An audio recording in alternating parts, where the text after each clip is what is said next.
Yeah, so what is the effect on the decline of these, on the decline of bats? Yeah, in a lot of cases, we just don't have a lot of data on the bats themselves even. And there have been some of the causes of their decline. I think that one of the bigger causes of concern with bats is white nose syndrome.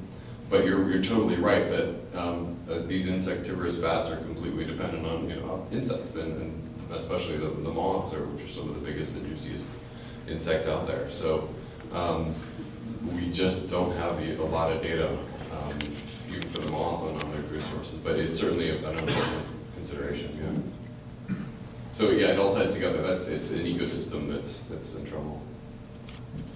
In the back, yeah. You talked about a loss of habitat, but not really pesticides. Do you find that pesticides are an issue with butterflies and moths at all? We do think that pesticides are playing a role. We just don't have the data. There's been almost no studies on the effects and the concentrations of the role of especially agricultural pesticides on the landscape.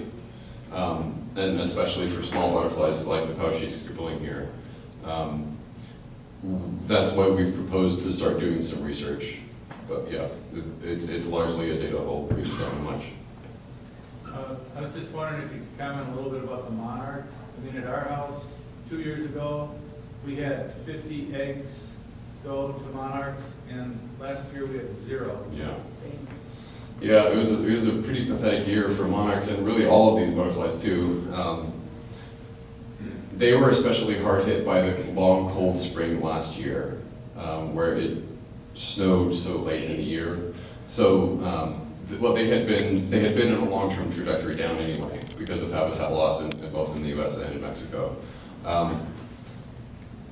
They were especially hit hard last year in addition to all that because as the individuals were leaving the breeding or the overwintering colony in Mexico, so those individuals that hibernate and that are down in Mexico right now, they actually were here last summer, and so the ones that were the ones that hibernated the previous year, they were experiencing not only the really extreme drought in 2012, but also as they left the colonies in early 2013, they ran into cold weather in the U.S. That generation that overwinters can make it up to about Texas. And they ran into some late cold snow, and there was very little in the way of milkweed for them to lay eggs on.